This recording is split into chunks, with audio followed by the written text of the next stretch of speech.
And of course, I'm your host, Ealot, and I want to thank you for joining me today. And today we're going to talk about lessons we've learned since we've become an adult. And you know, adulting is not always easy. Adulting has phases, and sometimes you'll feel like you got it all together only to find out you still have a lot to learn. So this week I have Mr. Grant joining me again. Hello, how y'all doing? And welcome back. Yes, and we want to make sure that we just give him a warm welcome. He's going to join us today, and we're going to talk about life lessons. So let's talk about it. Yeah. Let's talk about it. So, you know, now that you are an adult, tell me a little bit about some things you've learned, and we'll talk about them in 5-year increments. So from 18 to say 23 or so, Ooh. Do you feel like you've grown a lot since then? A whole lot. A whole lot. A Okay. whole lot. Because at 18 and to 23, I would knock the hell out of you. And wouldn't care. Wouldn't care. I'll shut a block down. I would cut up so bad. I would get put out. I wouldn't care. Now it's like I ain't come here for this mess. I'm old now, so I ain't come here for this mess. Don't you show out because you're not gonna ruin my time. When the clock strikes 12, I'm ready to go home and get in my bed. Yes. I need all 8 of my hours. You need all your sleep. All my sleep. All your sleep. Sleep is precedence when you get older. Okay. Oh, I love sleep now. Yes, it is a very important thing that I've always liked sleeping. Like that's been throughout my whole adult life. Like please, love a sleep. and let me get some sleep and a nap. Yes, I'm the person that takes really? a nap and then go to bed like I didn't take a nap. What?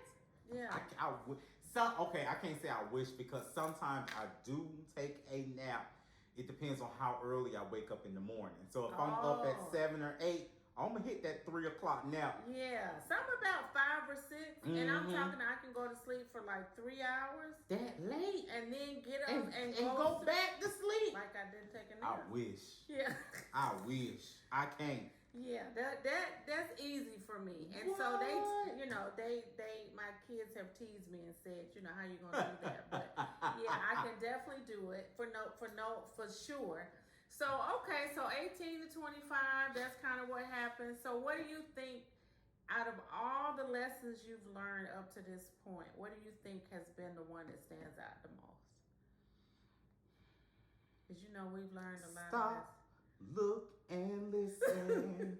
That is the most important one. Stop, look, and listen, because people automatically show you who they are within the first 2 to 3 minutes of you coming in contact with them. They do. So if you're trying to be too much of a show and not figuring out who this person is, they'll slide everything under the rug, under your radar. Okay. And then when you wake up, it's too late. Stop, look, and listen. When a person show you who they are the first time, believe it. Yeah, I believe. Stand on that one. Stand on that one. Yeah. That's the last show, red flags. Yes. What else are some more? What are some of yours? So mine are. So I've learned the one about when people show you who they are, believe them. That was probably the most gut-wrenching that I learned, because I try to take people at face value. So I'm just thinking, okay, I'm who I say I am. Certainly you are too. You not. Oh, you somebody else. Oh, I thought, okay, that's who you are? Oh, okay. Check, got it. So now I don't go back and say, well, okay, maybe they're not that person. No, that's who you are. That's who you are. And so I learned that as an adult, and I'm glad that I learned it, because I just think a lot of times people move through life pretending like they're somebody that they're not. So that's been one. I've also learned about there's a difference between having money and managing money. I'm learning that one. Yeah. I'm learning that. Yeah, that one is one that's a gut puncher too. I'm learning that one. Because earlier in my career, like no one prepared me, which we'll talk about that on another episode. But no one prepared me for when you're selling real estate and you really start like making a lot of money and you've never made that amount of money initially. So you're like, shoot, I'm finna ball out with this money. And I might have had a $30,000 month. Mm-hmm. Girl, you should have saved that money instead of, spacing it out and didn't think about it. So now I've learned there's a big difference between having money and managing money. And now I've also learned, one that I've learned in this season of my life is I can live on less.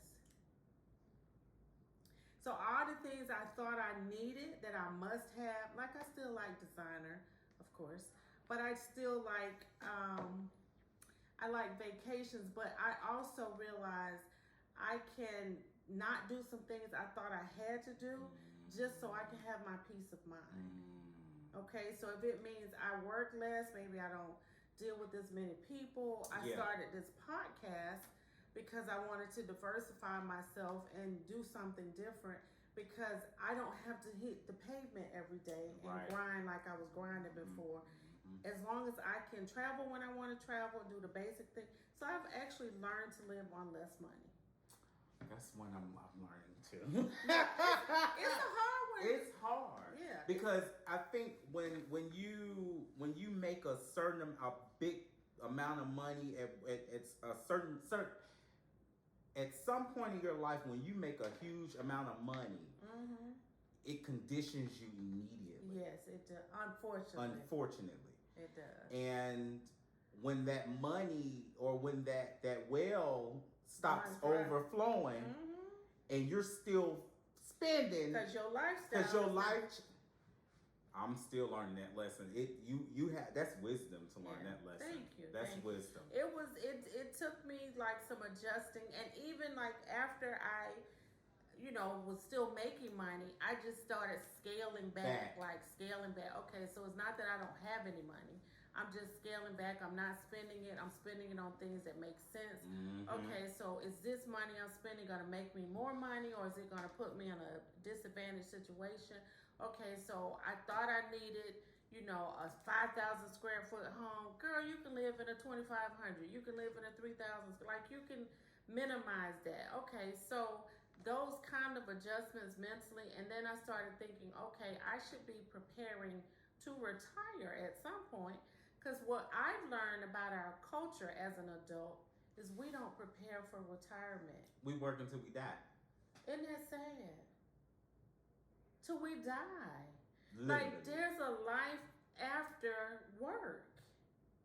And so the lesson is manage your money, learn how to put your money in things that are going to put you in a position to make more money. And then if you're in debt, which sometimes people get in debt because you didn't know, but once you've learned that, learn how to start scaling back, paying things off. And if I buy something, it's because I can either pay it off within 3 to 6 months or less, or do I really need it? And something else I learned with the designer thing is I like online shopping. Dangerous. It's very dangerous. Because you'll be like, I didn't know I spent that. Yes, as long as it'll keep going through. However, I learned that if I want to buy something expensive, not expensive, it doesn't really matter, but more so expensive, I go online, put it in a shopping cart, leave it. Yep, leave it. And if it's still there, like after maybe a week, I may go ahead and buy it. But I found it stopped me from impulsively buying. Yes. Because I thought I had to have it right. I don't even care if it's really on sale or not. I just leave it in the basket and then go back and get it. I believe it or not, when I go shopping, I talk to myself. When I pick up stuff, no, Janoris, you do not need that. That is not what you put on your phone. It's what you're supposed to know. Because I will. You have self-talk. I will go in the store and cut up. I will go in the store and I stopped going to Walmart. I stopped because you overspend. You literally will overspend. You go in there for maybe 2 or 3 things. Next thing you know, you got $500 worth of stuff That's in your budget. budget. I am at Target. And it's like Target too. Target and Home Goods get me though. Oh God. I need deliverance on those. I love Target. I love Target. But you know what I do? I don't get a buggy unless I'm going shopping for the house. Okay. I don't get a That's buggy. a good idea. Walmart stop. Y'all notice Walmart don't do hand baskets? They sure don't. That's why. It's a psychological trick. The evil dirt. They teach their employees. Horrible. It's terrible. You notice that their cashiers are the slowest in the industry. They teach their cashiers not to rush. So you can keep shopping. You can keep shopping. Now, Janars, you gotta be kidding serious. me. You notice how when you get in a Walmart line, everything in the store is on that line. I'm talking about everything. Everything, little knick-knack.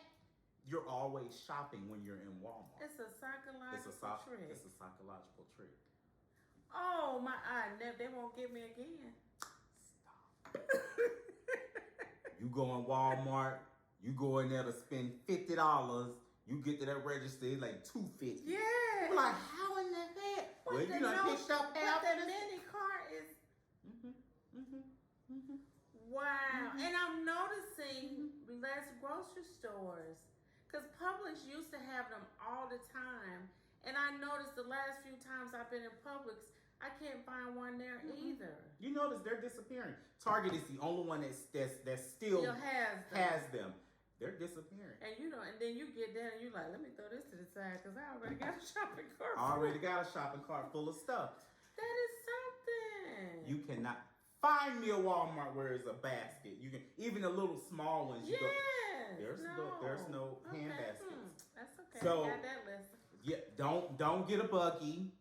If you don't need a buggy, don't get one. Right. And the thing is, it's like now I'm not saying if you got back problems or anything. Like I was in a wreck, my back is jacked up right now, and I'm sitting here rocking. But I have to get a buggy.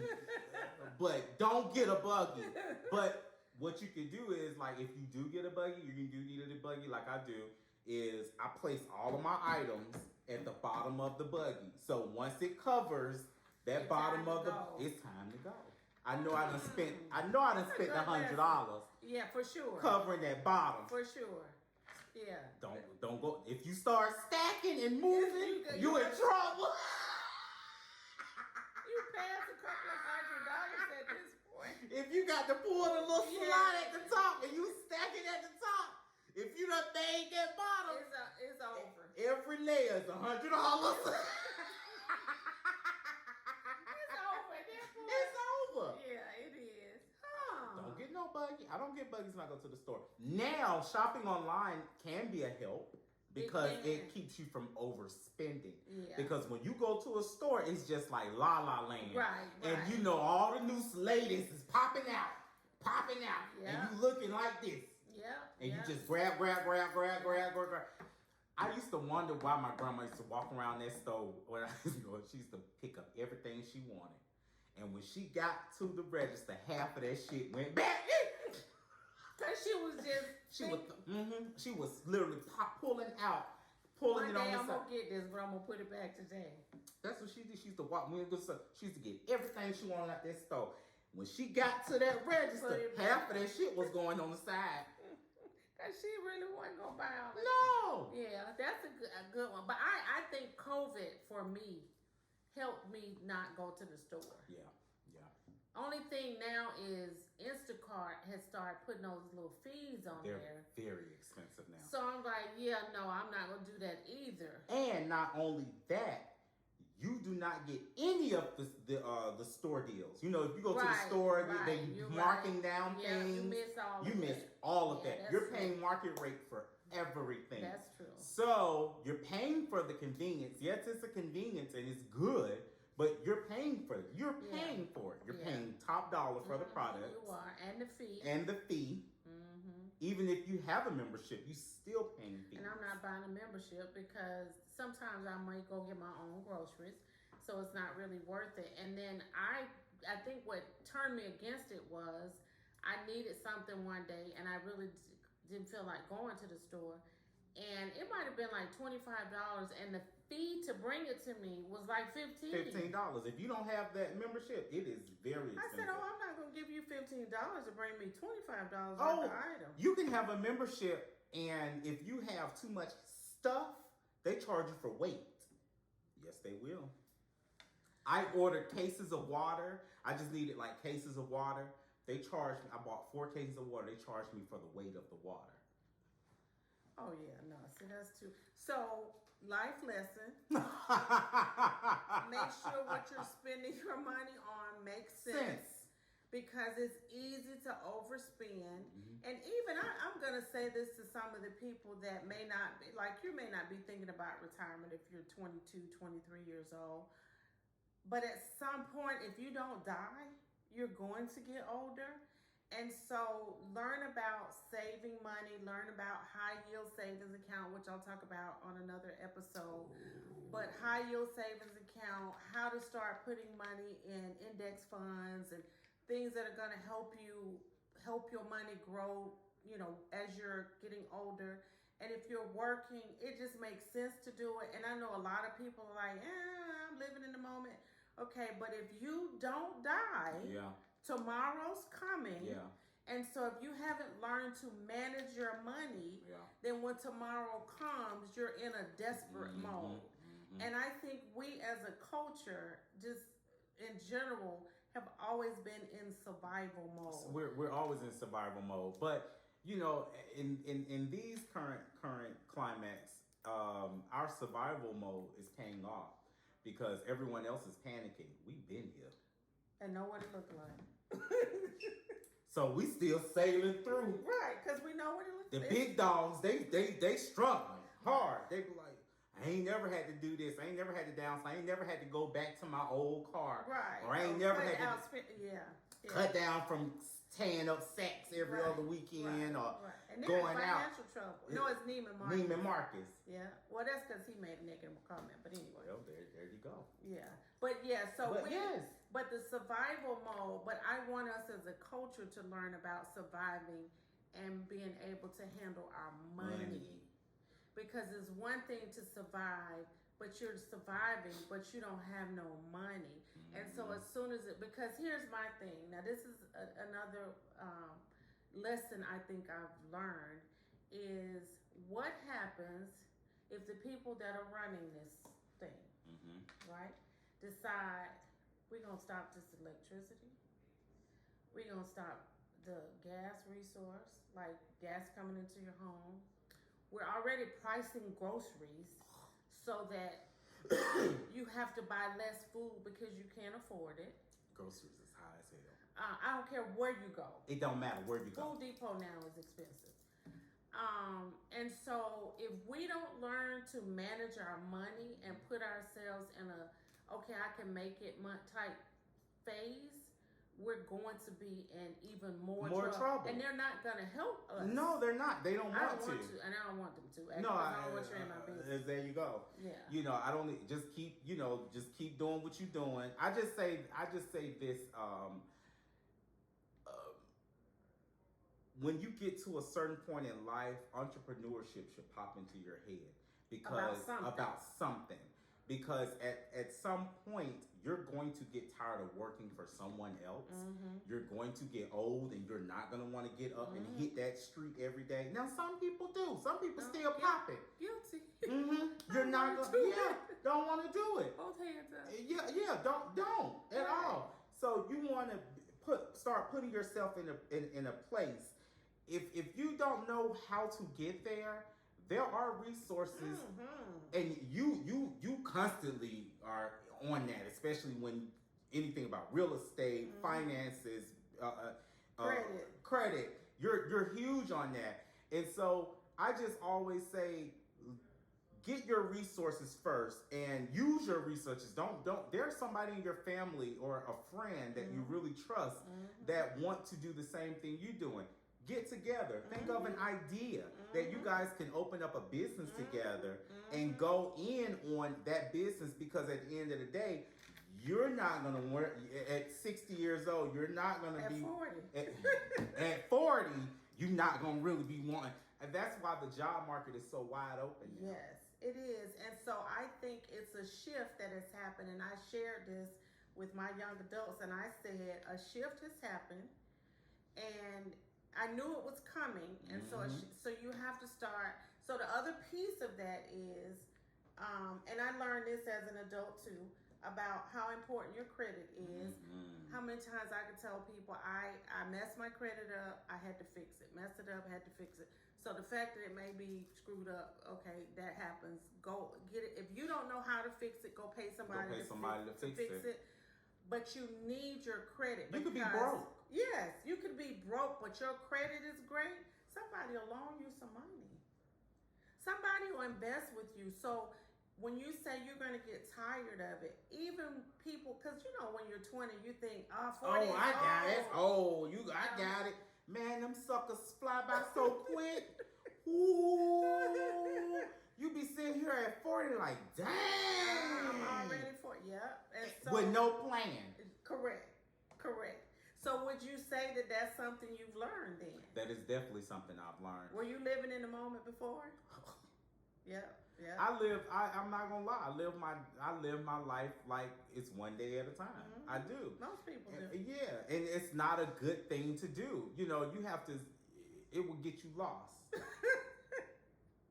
You will be lost because you is in your own world. Yeah. Your own world doing your own thing, whether it's moment by moment. Yeah. And ain't nothing. There's no legacy. Right. I had the school that I'm in now. One of my professors said, "What is your legacy? It's time for you to build your legacy. Where's your legacy? You're almost 40." Excuse me. Hello. I was like, it dug deep in here because it's like, she's right. What is your legacy? You're at a point now where it's time to go ahead and set up your ending. And it's hard to say that, but it's reality. But it's reality. It is. No one lives to be 500 years old anymore.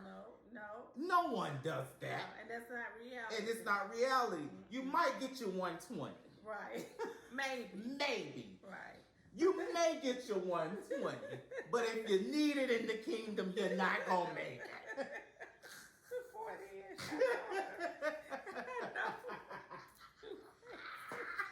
That's the truth. But that's the truth. It is. You know, I think that, at my age I am now, you really appreciate the years that have gone by because you learn your lessons up front. And by you hopefully learning your lessons and not doing them again and not repeating it over, that's when you become to progress and be more successful in your daily life. Learning those lessons, if it's either with people, your finances, your relationships, your work life. Learn from your lessons. I'm still learning from my work life. Like, I'm still used to hustle, bustle, go. Okay. But it's not about that. Right. It's okay. First of all, you can't continuously hustle and bustle and go. You need some stability of everything. Like work-life balance. Except corporate America does not respect work-life balance because it's a one-sided. It's about me. It's about I hired you because I need you to work for me. And I can remember when the real estate market crashed back in 2008. And I thought, well, okay, like what else am I going to do? Because at that point I had been selling real estate for like 7-8 years. Don't you wish you had saved all your money? Oh my goodness. Y'all probably wouldn't see me if I had, but when I tell you, sidebar, that everybody that bought properties and kept them in 2008 paid. I know some of my clients are like, I got $400,000 in equity. Absolutely, for sure. But I tried to go work in corporate America during that time. I remember. Didn't work. Because when you're a boss, you have to remain a boss. Didn't work. You said I have to take my break when? When? I ain't ready to eat yet. No, and you said I only get like 2 weeks of vacation and I gotta work like 6 months to get it. Oh yeah, get somebody else to do it. It's not gonna work for me.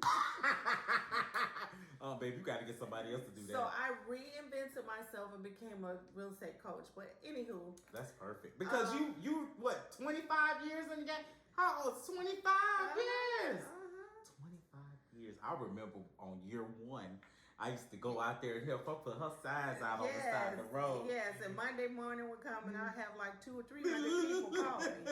But yes, and your grandmother was my first client. My first client. And I just, to this day, am so grateful for her because she taught me a lot of life lessons too now. When I say she taught me a lot of life lessons, like I could probably write a book about the lessons that she You should. And I really, you know what? And not to cut you off, but I was thinking about that the other day. We need to ask our elders some of the life lessons they've gone through, because there's so much wisdom that they have and aren't willing to really share it. But if you get in that right moment with them, any of them. Okay, well, let me know when you get the information.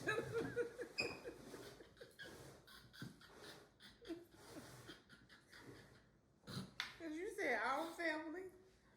Okay. Carry on. They might have a sentence or two. Carry on. Welcome to the aquarium. Carry on. But there are certain. But they have the information. It's just. You can learn. Pray for us, please.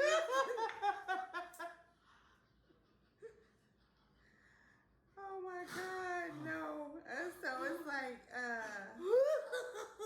can I just Google it? What you say, Google? Oh, okay, let me write that down. Yeah, because trying to get, no. No. No.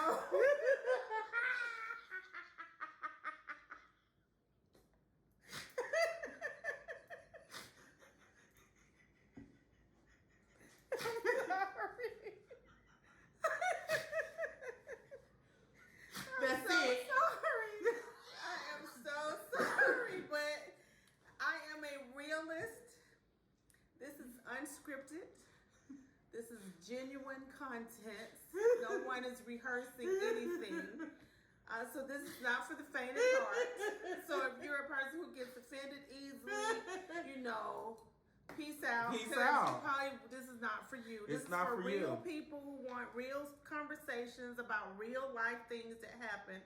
And I can't think of one person in our family that I would go and talk to. So, I think that we need to take our lessons though. And you spoke to me on that, and that really resonated. That's actually kind of sad, though. Yeah. No, it is. It really is. Because why don't you take the initiative to start collecting information? Because, you know, I'm so no nonsense that I could. I'm so no nonsense that my patients would be like, yeah, you can really tell me something stupid. Okay, I'm not going to do it. I do be wanting to know all the secrets, though. Yeah. That'll be and nice. I think I care about the information. I do want the information because I believe in wisdom and learning from people that have already made the discovery. So why should I reinvent the wheel? But my no nonsense is like, okay, you're going to take me on a journey that. But you know what? One thing you do know, or you do learn as you get older, is the lessons that you were fighting your seniors about are the same lessons you're learning as you grow up. Okay, so break that down. So, say for instance, if your mom say, "Don't touch that hot stove," and you go touch the hot stove and burn yourself. Well, that was a lesson, unless you go touch it again. Correct. Because sometimes kids will they'll touch it all day to see if it's still hot. Well, it burned, but it didn't take all my skin off, so I'll keep trying. I'll keep trying it. And so that's a lesson. It is. So a lot of times your seniors are teaching you lessons, even in they shit. They still can teach you lessons. What not to do. What not to do. What not to do. What not to do. Yeah, what not to do. For sure.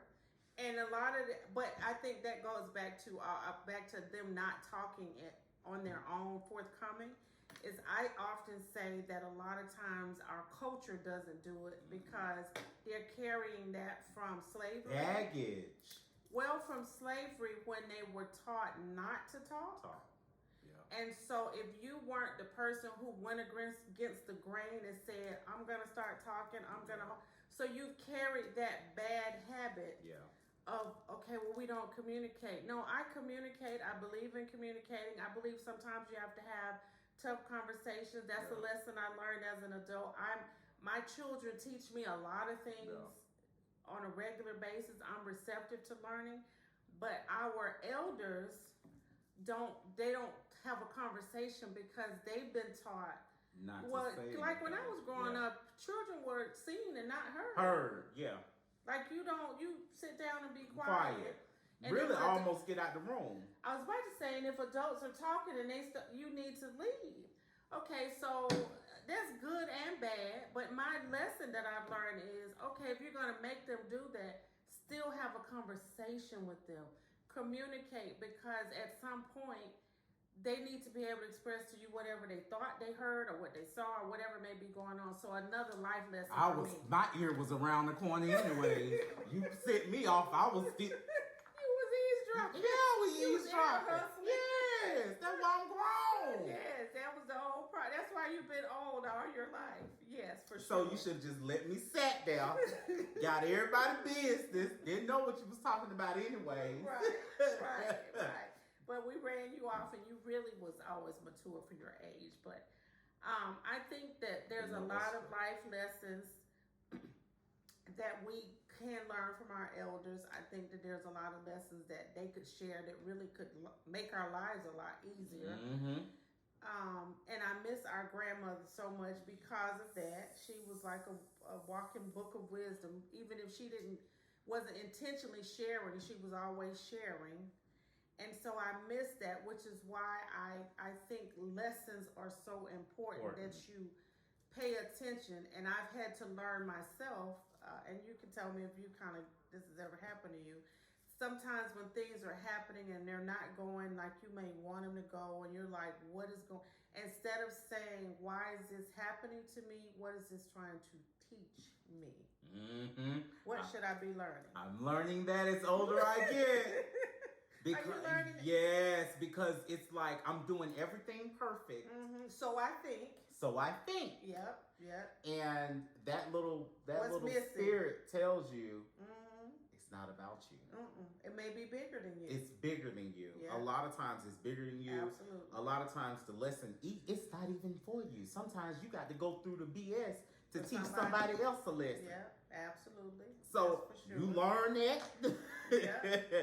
It's not about you. You learn how to pick your battles wisely. Okay, that's a good one. And I say that because a lot of times your enemies are not your enemies.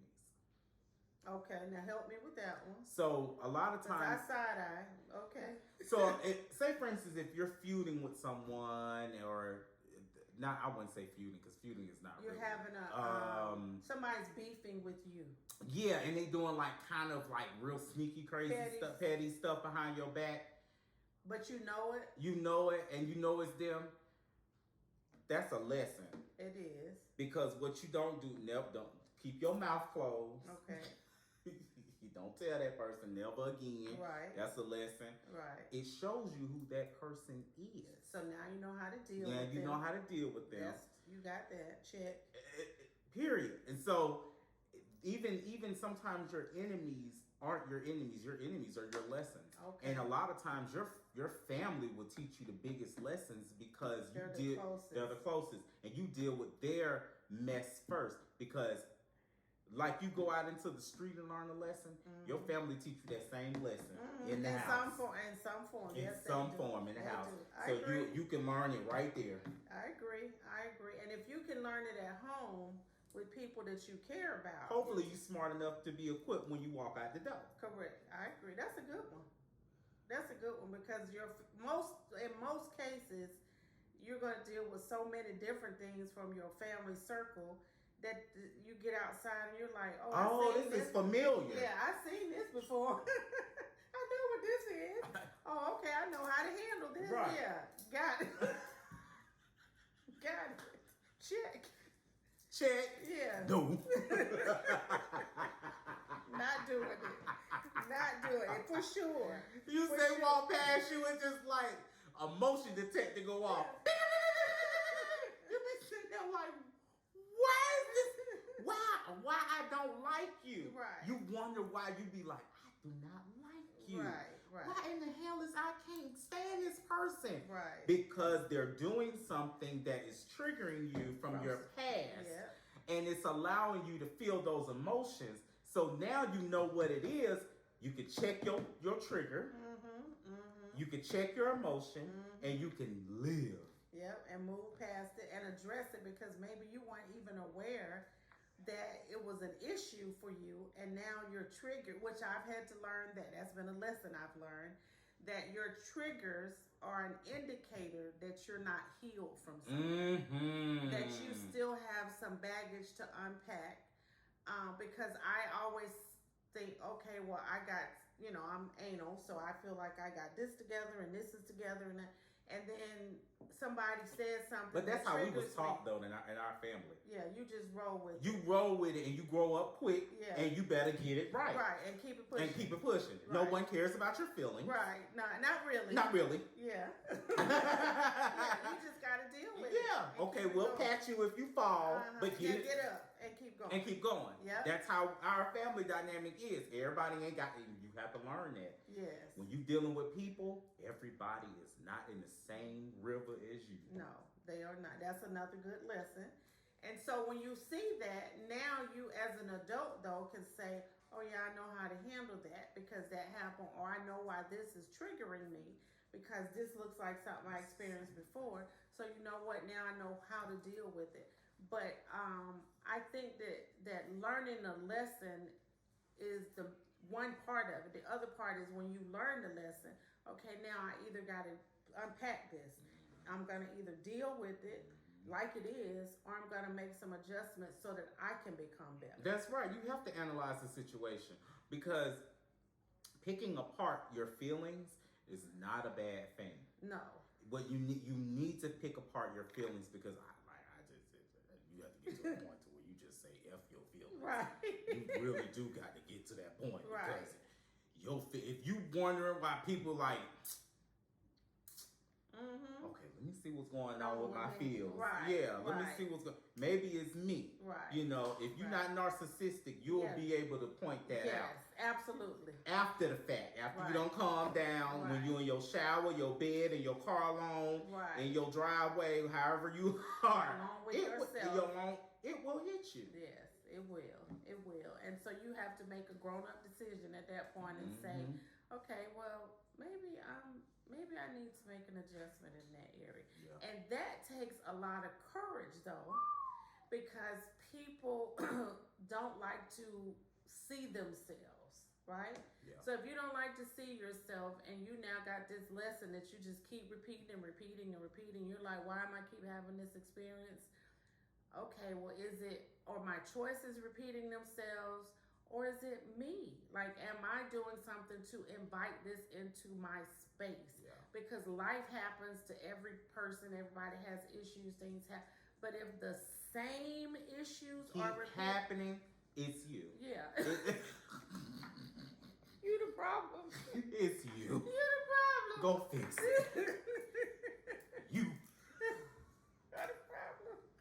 If don't nobody want to deal with your ish, it's you. It's you. You the problem. If everybody done disappeared except for your children and they plopping off one at a time, it's you. You need to figure out what the problem is. You're the problem. You're the problem. Because some people really don't think they shit stink. I know. A lot of people don't. And so you're like, okay. Let's see how we're going to address this. Another life lesson. You can't help everybody, and everybody don't want to be helped. Don't want to be saved. Oh my goodness, I learned that the hard way. Hard way. Yeah. You learn that the hard way. It hurts your. I think that hurts your heart more than anything. My goodness. I think that's probably the most heartbreaking because you're throwing this lifeline and you're throwing the light and they keep throwing it back. You're like, no. Here. Take it. Save yourself. Save yourself. You even throw a damn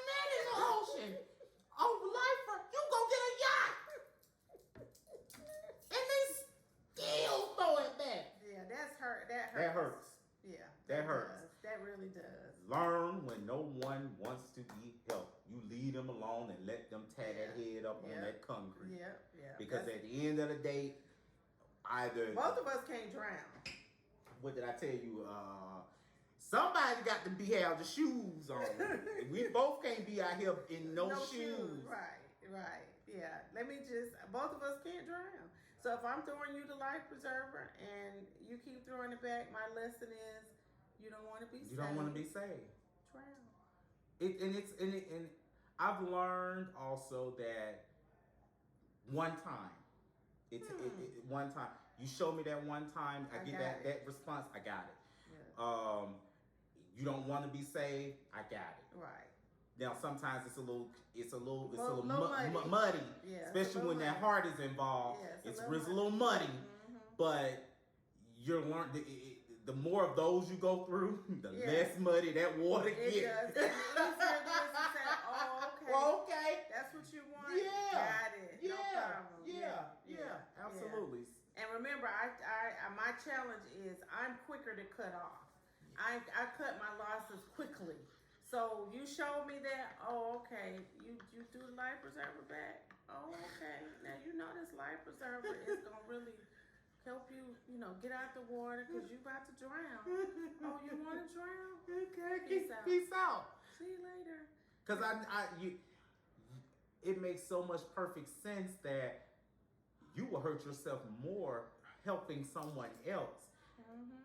Than just allowing them to just let it go. Yes. Letting them go and letting them have. Because what you have to realize is they're probably going through their own journey.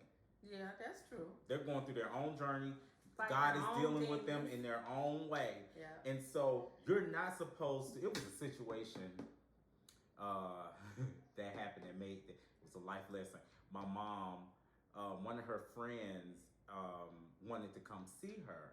And so my mom stays like an hour away from the city. And so I just told her, I said, well, if she want to come see you, just go ahead and I said, just send a lady a car, or Uber or whatever. She said, honey, that's God's job.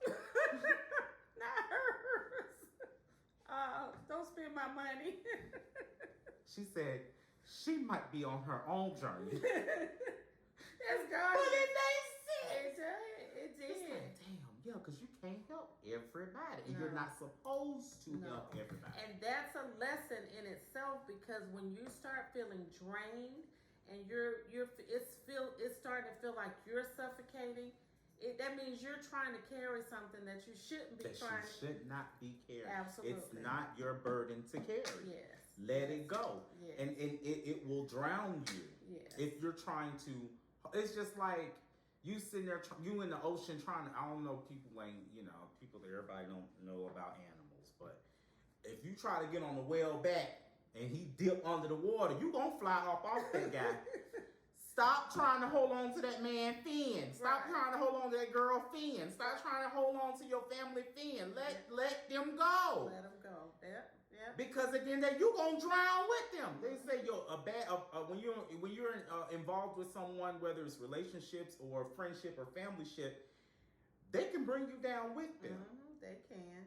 I had to learn that. You will drown with them. Yeah. And if you don't catch yourself before you get too deep into the ocean, you will fail. Right. Yeah, I learned that and got the trophy for it. So, me too. Yeah, duly noted. Check. Done. Yeah, got that one. Got that one. Done. Okay. No, yeah. Paid for it. Done. Right. Literally. Physically. And all the aspects. Yes. Got it. Won't do it again. Won't do it again. I think those things, though, are important. And I think when you can self-evaluate and say, okay, you know what? Yeah, I need to let this particular situation go because it's outside of my area. I cannot. If you can't, first of all, take yourself out of the control nature, because controlling a situation is always deemed for failure. You're never, ever controlling a situation. Mm-hmm. Never.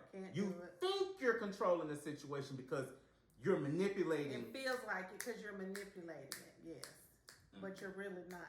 No.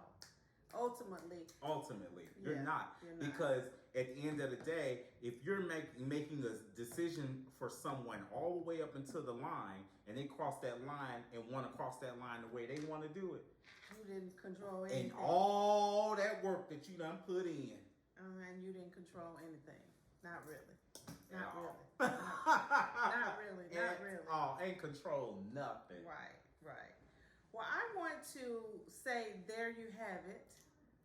I hope that you have enjoyed this week's episode and you got some nuggets that you can take away. And again, I want to thank you, Mr. Grant, my baby, my cousin, my favorite human being on the face of this earth, for joining me. Thank you. Remember to like, share, and subscribe. And did you want to give them your how they can reach you again? Yes, on all platforms, Mr. Grant ATL. That's Mr. MRGRANT